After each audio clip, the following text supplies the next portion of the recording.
नमस्कार, हरियाणा डायरी में आपका स्वागत है। इस अंक में हम प्रदेश में हुई प्रमुख गतिविधियों और कार्यक्रमों का विवरण प्रस्तुत करेंगे। साथ ही प्रदेश में चल रही सामाजिक, आर्थिक और राजनीतिक हलचलों तथा विभिन्न योजनाओं पर भी नजर डालेंगे। पेश है एक खास रिपोर्ट। हरियाणा विधानसभा का बजट सत्र इस सप्ताह समाप्त हो गया।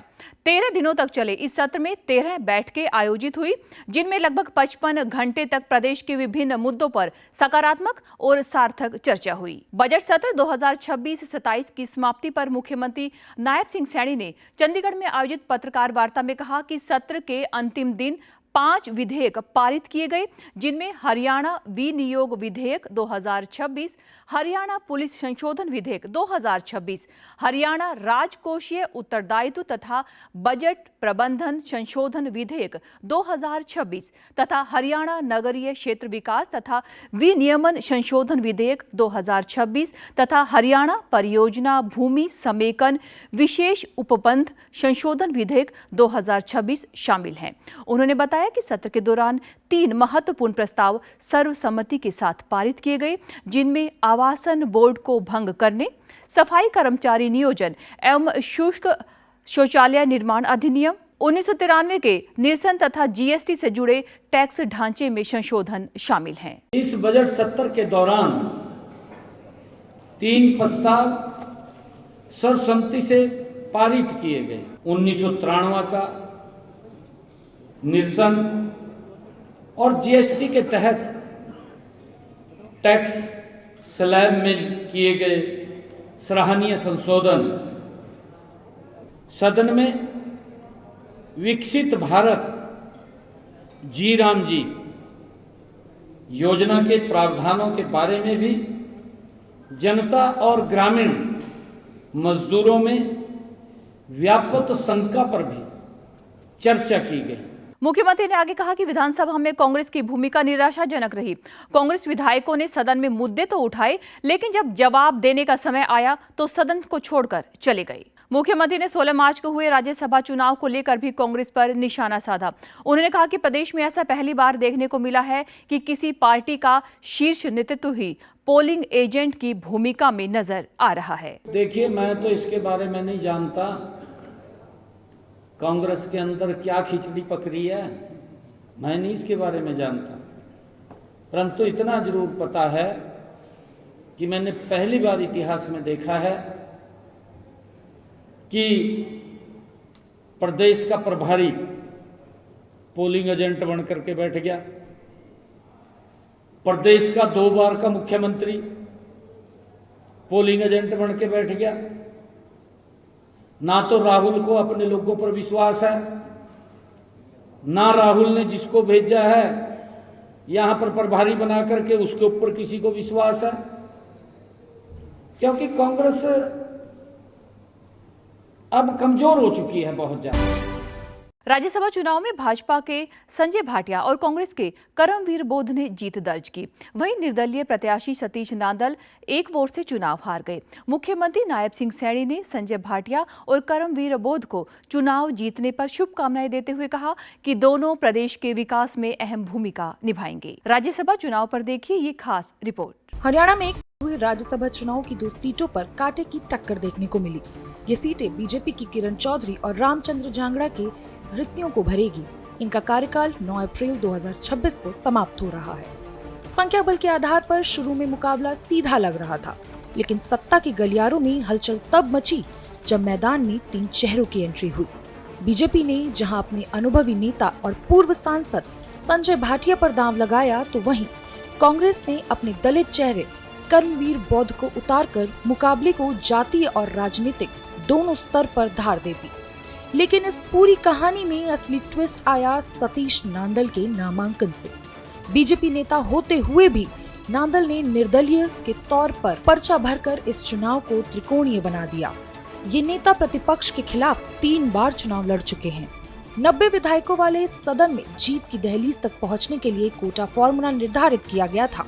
शुरुआत में ये कोटा 31 मतों का तय हुआ था, यानी किसी भी उम्मीदवार को निर्वाचित होने के लिए कम से कम 31 प्रथम वरीयता वोटों की आवश्यकता थी। भाजपा की ओर से सीएम नायब सिंह सैनी ने वोटिंग की शुरुआत की, जबकि कांग्रेस बसों में भरकर अपने विधायकों को लेकर विधानसभा पहुंची। हालांकि मतदान की प्रक्रिया के आगे बढ़ने के साथ ही समीकरण बदलता चला गया। इस बीच इंडियन नेशनल लोकदल यानी INLD के 2 विधायकों यानी अर्जुन सिंह चौटाला और आदित्य देवीलाल ने इस प्रक्रिया से दूरी बनाए रखने का फैसला किया। जनता की भावना का हवाला देते हुए इनेलो के इन 2 सदस्यों ने मतदान में हिस्सा नहीं लिया, जिसके बाद सदन में प्रभावी मतों की संख्या 90 से घटकर 88 रह गई। वोटिंग खत्म होने के घंटों बाद मतगणना शुरू हुई। दोनों पार्टियों द्वारा उठाई आपत्तियों को सुलझाने में काफी वक्त लगा। वोटिंग की गिनती के दौरान कुल 5 मतपत्रों को अमान्य घोषित कर दिया गया। इस घटनाक्रम से सदन में समीकरण फिर से उलट-पुलट हो गया। मतदान करने वाले 88 विधायकों में से 5 वोट रद्द होने के बाद वैध मतों का नया जोड़ा 83 रह गया। वैध मतों की संख्या गिनने के साथ ही जीत के लिए अनिवार्य आंकड़ा यानी कोटा भी बदलकर 28 पर आ गया। संजय भाटिया ने इस चुनाव के सबसे सफल खिलाड़ी बनकर उभरे। 47% से भारी भरकम वोट शेयर के साथ उन्होंने न केवल अपनी जीत सुनिश्चित की, बल्कि ये भी साबित किया कि भाजपा का संख्या बल पूरी तरह संगठित है। कांग्रेस की कर्मवीर बौद्ध के लिए ये जीत आंकड़ों के लिहाज बॉर्डर लाइन रही। 33.7% वोटों के शेयर के साथ वह कोटे के बिल्कुल सटीक आंकड़े यानी 28 वोटों पर आकर रुके।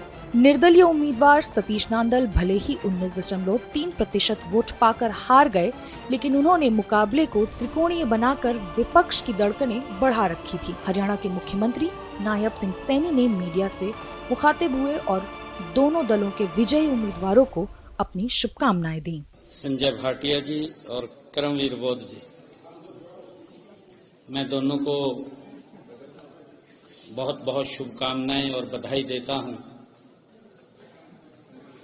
भारतीय जनता पार्टी के प्रत्याशी संजय भाटिया जी विजयी हुए हैं। कांग्रेस के प्रत्याशी कर्मवीर बौद्ध जी एक वो विजयी हुए हैं। मैं दोनों को बहुत बहुत बधाई और शुभकामनाएं देता हूं। मुख्यमंत्री नायब सिंह सैनी ने पंचकूला में आयोजित पीएम किसान उत्सव दिवस में शिरकत की और प्रधानमंत्री के कार्यक्रम का लाइव प्रसारण देखा। इस अवसर पर उनके साथ कृषि मंत्री श्याम सिंह राणा भी मौजूद रहे। प्रदेश के 15,86,000 किसानों के खातों में 328 करोड़ रुपए की राशि पीएम किसान सम्मान निधि के रूप में डाली गई।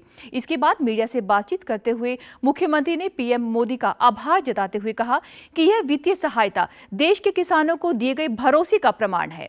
उन्होंने कहा कि किसान सरकार की योजनाओं का केंद्र बिंदु है। प्रधानमंत्री ने पिछले 1 दशक में किसानों के कल्याण और सशक्तिकरण के लिए निरंतर कार्य किया है। उन्होंने कहा कि किसानों को सम्मान निधि देने के साथ ही खाद पर भी सब्सिडी दी जा रही है। मुझे खुशी है कि आज आदरणीय प्रधानमंत्री जी ने देश के किसानों के खाते में 22वीं किस्त प्रधानमंत्री किसान सम्मान निधि की पहुंचाने का काम आज किया है। आदरणीय प्रधानमंत्री जी जो प्रधानमंत्री किसान सम्मान निधि तो दे रहे हैं, परंतु उसके साथ साथ किसान को खाद भी सब्सिडी पर उपलब्ध करा है। लगभग जो 3,000 रुपए का यूरिया का थैला मात्र 300 रुपए के अंदर उपलब्ध आदरणीय मोदी जी कराने का काम कर रहे हैं। कार्यक्रम में पहुंचे लाभार्थी किसानों ने किश्त प्राप्त करने के बाद कहा कि इससे खेती से जुड़े कई छोटे मोटे कार्यों को करने में मदद मिलती है। इससे बीज, उपकरण जैसे कई सामान खरीदे जा सकते हैं। सरकार से हमें कई योजनाओं का लाभ मिल रहा है, जिससे खेती करने में हमें आसानी होती है। लगभग सभी योजनाएं अच्छी हैं जी। जैसे अब आदरणीय प्रधानमंत्री जी की पीएम किसान निधि योजना है, उससे हमें अच्छा लाभ मिलता है। और जैसे अपने मेरा पानी मेरी विरासत है, और जैसे पराली ना जलाएं, और उसके अलावा भी एमएसपी है हरियाणा गवर्नमेंट की तरफ से हमारे 24 फसलों में लगभग सभी जो स्कीमें हैं अच्छी हैं जी। गवर्नमेंट सब्सिडी दे रही है, इनका ज़िम्मेदार को और हमारे को बहुत लाभ है। और सीधा गवर्नमेंट जो किसान के खाते में सीधी पेमेंट करती है ना फसल की, वो सीधा किसान को उसका लाभ मिलता है ना। माता के पावन नवरात्र शुरू होते ही मुख्यमंत्री नायब सिंह सैनी ने पंचकूला स्थित श्री माता मनसा देवी मंदिर पहुंचकर माथा टेका। मुख्यमंत्री के साथ उनकी धर्मपत्नी सुमन सैनी भी मौजूद रही। माता के दर्शन करने के बाद मुख्यमंत्री ने कहा कि माता रानी से प्रदेशवासियों की सुख समृद्धि की कामना की है। नवरात्र हमारी समृद्ध परंपरा, अटूट श्रद्धा और सांस्कृतिक मूल्यों का प्रतीक है। प्रदेश निरंतर प्रगति करे, हर व्यक्ति स्वस्थ रहे, खुशहाल रहे और समृद्ध बने, ये प्रार्थना मां के चरणों में की है। मुख्यमंत्री ने नवरात्रों, नववर्ष, अष्टमी और राम नवमी की प्रदेशवासियों को शुभकामनाएं भी दी। उन्होंने कहा कि श्री माता मनसा देवी श्राइन बोर्ड, कालका स्थित काली माता मंदिर व चंडी माता मंदिर में लगातार विकास कार्य चलते रहते हैं। मैं सभी के पूरे प्रदेशवासियों को बहुत बहुत बधाई और शुभकामनाएं देता हूं। मां के चरणों में मैं यही प्रार्थना करता हूं कि हमारा हरियाणा प्रदेश खुशहाल और आगे बढ़े। हमारा माता मनसा देवी श्राइन बोर्ड और कालका माता मंदिर, मां चंडी माता, ये सभी श्राइन बोर्ड के अंदर आते हैं और इनके डेवलपमेंट के लिए लगातार कार्य चलते रहते हैं। महेंद्रगढ़ में हरियाणा केंद्रीय विश्वविद्यालय का 12वां दीक्षांत समारोह आयोजित किया गया। इस अवसर पर देश के मुख्य न्यायाधीश जस्टिस सूर्यकांत मुख्य अतिथि के तौर पर उपस्थित रहे। कार्यक्रम में पंजाब एवं हरियाणा उच्च न्यायालय के मुख्य न्यायाधीश शील नागू व IIT रोपड़ के निदेशक राजीव आहूजा ने भी शिरकत की। इस दौरान उन्होंने UG, PG और PhD के कुल 1462 विद्यार्थियों को उपाधियां प्रदान की। इनमें प्रदेश के 769 विद्यार्थी शामिल थे। वहीं उत्कृष्ट प्रदर्शन के लिए 50 विद्यार्थियों को स्वर्ण पदक से नवाजा गया। इस अवसर पर संबोधित करते हुए मुख्य न्यायाधीश जस्टिस सूर्यकांत ने विद्यार्थियों से कहा कि विश्व पटल पर उभरते भारत में डिग्री लेकर निकलने वाले छात्रों को यह आत्मचिंतन करना होगा कि देश का लोकतंत्र पढ़े लिखे युवाओं से क्या चाहता है। उन्होंने कहा कि आप आगे चलकर जीवन में बहुत कुछ कर सकते हैं, लेकिन बुनियादी प्रश्न यह है कि आपकी शिक्षा का समाज के प्रति क्या दायित्व रहेगा। उन्होंने कबड्डी का उदाहरण देते हुए कहा कि आगे के सफर में कैरियर आपकी सहायता करेगा, जबकि आपकी परवरिश और शिक्षा मैदान तथा सांस की भूमिका में रहेगी। अगर आप इन तीनों का ख्याल रखें तो कबड्डी में कभी आउट नहीं होंगे। This scenario, what a democracy asks from its educated citizens, and this you need to introspect on a day when you are conferring and you are obtaining this degree from the university. That idea should be met with skepticism. The discipline your family is imparted, the endurance that this landscape teaches, and the straightforwardness that Haryana is known for, these qualities will support you in rooms where credentials alone will not be sufficient. Your career will be your aid. Your upbringing will be your coat. The education you received here will be your breath. Stay connected to राष्ट्रीय शिक्षा नीति 2020 के तहत हरियाणा विद्यालय शिक्षा board ने प्रदेश के स्कूलों में भी त्रिभाषाई सूत्र लागू करने का फैसला किया है। इसके अनुसार कक्षा 9वीं व 10वीं के विद्यार्थियों को हिंदी व अंग्रेजी के अलावा एक अन्य भाषा पढ़नी होगी। विद्यार्थियों को संस्कृत, उर्दू, पंजाबी में से किसी एक भाषा को जरूर पढ़ना होगा। भिवानी स्थित हरियाणा विद्यालय शिक्षा बोर्ड के अध्यक्ष डॉक्टर पवन कुमार ने त्रिभाषाई सूत्र के बारे में जानकारी देते हुए बताया कि इस निर्णय से विद्यार्थियों के भाषाई कौशल में सुधार होगा और बहुभाषिक शिक्षा को बढ़ावा भी मिलेगा। नई व्यवस्था के तहत अब विद्यार्थियों को कुल 7 विषयों का अध्ययन करना होगा, जिनमें से 6 विषय अनिवार्य तथा 1 वैकल्पिक विषय होगा। त्रिभाषाई सूत्र हरियाणा मुक्त विद्यालय के विद्यार्थियों पर भी लागू होगा। भाषाई फार्मूला हरियाणा विद्यालय शिक्षा बोर्ड ने अपने सभी क्लासेज में लागू किया है, जिसमें हिंदी और अंग्रेजी के अलावा तीसरी भाषा के रूप में विद्यार्थी संस्कृत या पंजाबी या उर्दू अपनी सुविधा और अपनी इच्छा अनुसार ले सकते हैं। इससे पहले जैसे कि 9वीं क्लास में 6 सब्जेक्ट होते थे, लेकिन त्रिभाषाई फार्मूला लागू होने से 7 सब्जेक्ट हो गए हैं। बोर्ड अध्यक्ष ने आगे कहा कि कक्षा 9वीं से 12वीं तक के विद्यार्थियों को स्मार्ट पाठ्य पुस्तक मिलेगी, जिनमें हर पाठ्य पुस्तक के साथ प्रकाशित QR कोड को स्कैन करके विद्यार्थी विषय को विस्तार से समझ सकेंगे। इसके साथ ही हरियाणा अब मेघालय के बाद देश का दूसरा ऐसा राज्य बनने जा रहा है जहां पर छात्र स्मार्ट बुक्स के जरिए पढ़ाई करेंगे। वहीं शारीरिक रूप से अक्षम विद्यार्थियों को अनिवार्य 2 भाषाओं में से किसी एक भाषा के चयन में छूट रहेगी। हरियाणा विद्यालय शिक्षा बोर्ड देश का पहला ऐसा बोर्ड होगा जो अक्षम विद्यार्थियों के लिए पठन पाठन में सांकेतिक भाषा अलग से एक विषय के तौर पर लागू करने जा रहा है। और हम भी QR कोड से लैस इस प्रकार की पुस्तकों का समर्थन करते हुए कोशिश कर रहे हैं कि स्कूलों में हम इस बार ऐसी पुस्तकें प्रोवाइड विद्यार्थियों को करवा सकें, जिससे उनको खास तौर पर ट्यूशन या यूँ कहिए कि बार बार शिक्षक से पूछने का जो एक हेजिटेशन बच्चे में होता है, उससे थोड़ा रिलीफ मिलेगा। नवीकरणीय ऊर्जा को बढ़ावा देने के उद्देश्य से केंद्रीय ऊर्जा मंत्री मनोहर लाल ने हाल ही में भिवानी में 11.5 मेगावाट के सोलर पावर प्रोजेक्ट का वर्चुअल तरीके से उद्घाटन किया। 40 एकड़ में बने इस प्रोजेक्ट पर 53 करोड़ 50 लाख रुपए की लागत आई है। 10 मेगावाट भिवानी और 1.5 मेगावाट का प्रोजेक्ट 4 एकड़ में हिसार में बना है। उद्घाटन अवसर पर पहुंचे भाखड़ा ब्यास मैनेजमेंट बोर्ड के चेयरमैन मनोज त्रिपाठी ने बताया कि यह ग्राउंड माउंटेड सौर ऊर्जा सेंटर है। इस पावर प्रोजेक्ट से बनने वाली लगभग 40% बिजली हरियाणा को मिलेगी तथा दूसरा बड़ा भाग पंजाब राज्य का होगा। इसके अलावा राजस्थान, हिमाचल प्रदेश और केंद्र शासित प्रदेश चंडीगढ़ को भी बिजली मिलेगी। उन्होंने कहा कि इस ऊर्जा में कोई परंपरागत ईंधन का प्रयोग नहीं होगा, जिससे 15 टन कार्बन डाइऑक्साइड का उत्सर्जन पर्यावरण में नहीं होगा। इससे हमारा पर्यावरण भी स्वच्छ रहेगा।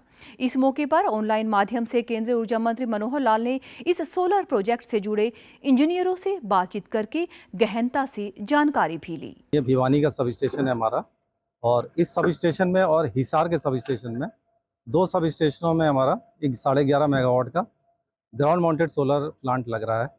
तो इससे वार्षिक जो बिजली उत्पादन होगा करीब 21 मिलियन यूनिट होगा, और ये बिजली हमारे भागीदारी राज्यों को जाएगी। भागीदारी राज्य में हरियाणा को सबसे ज़्यादा है, फिर पंजाब को है, फिर राजस्थान और हिमाचल प्रदेश को।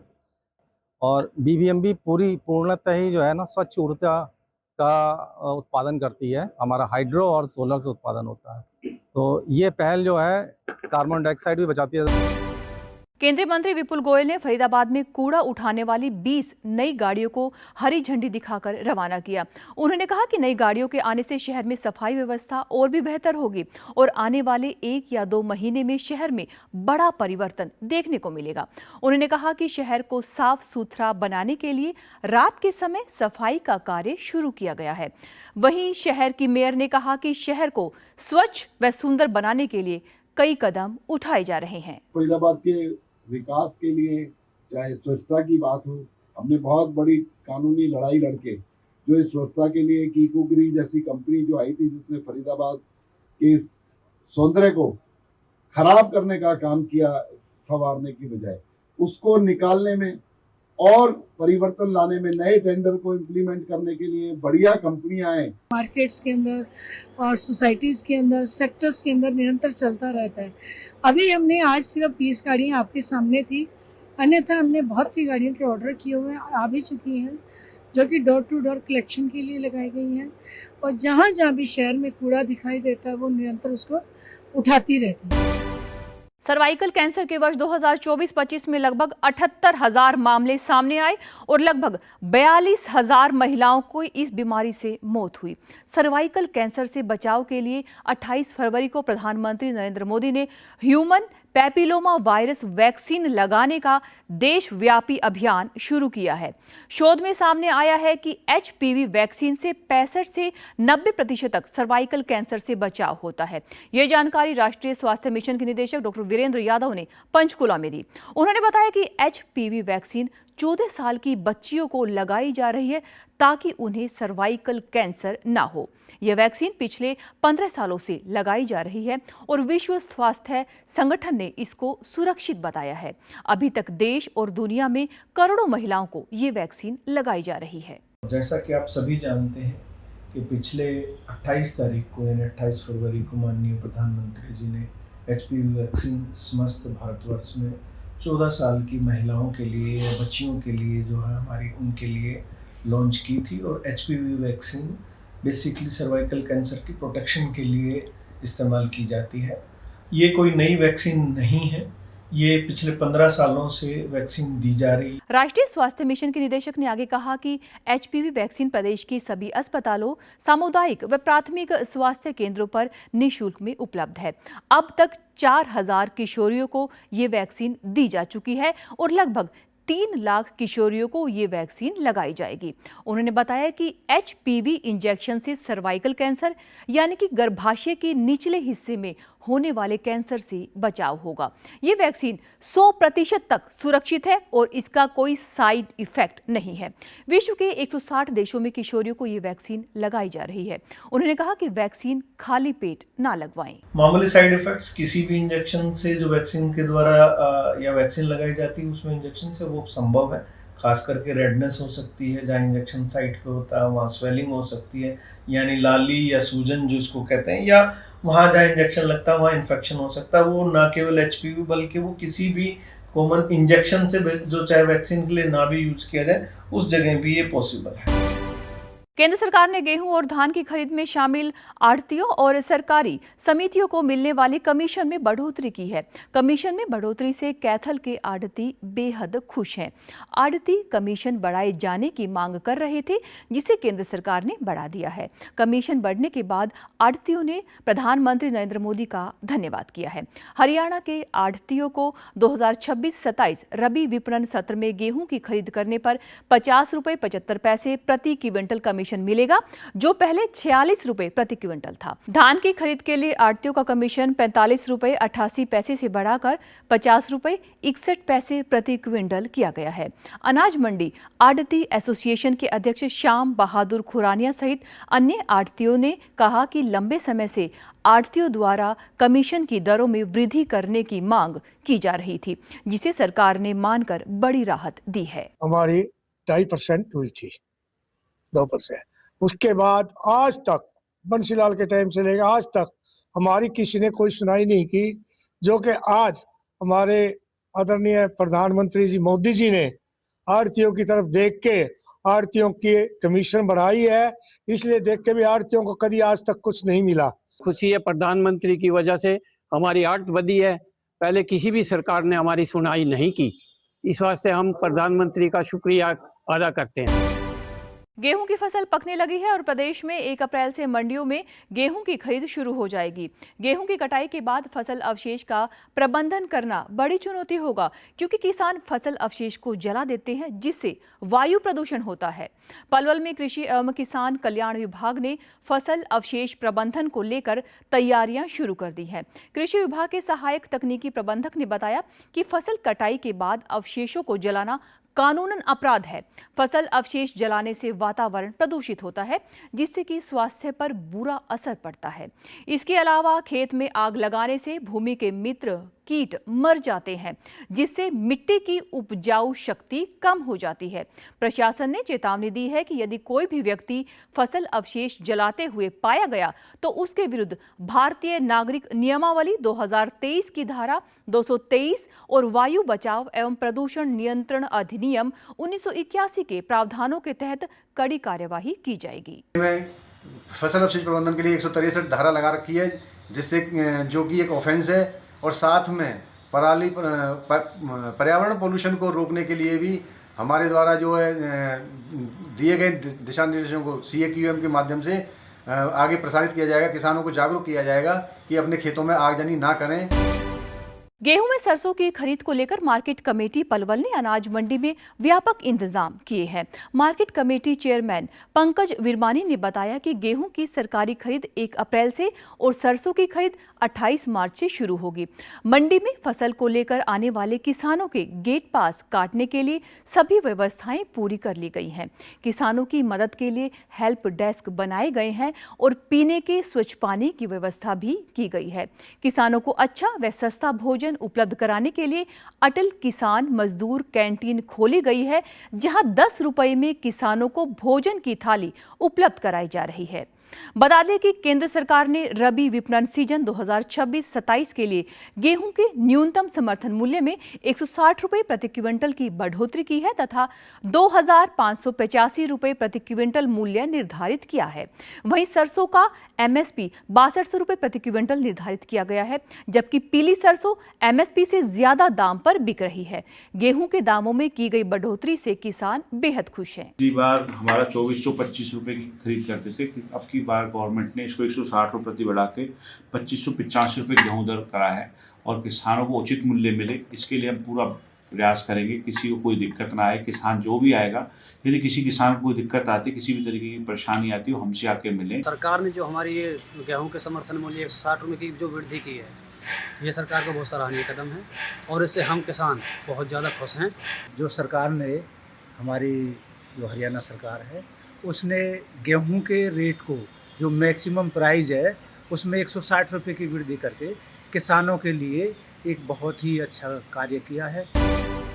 चरखी दादरी में एडीजीपी ने हरदीप सिंह दून ने ट्रैफिक पुलिस थाना के नवनिर्मित भवन का उद्घाटन किया।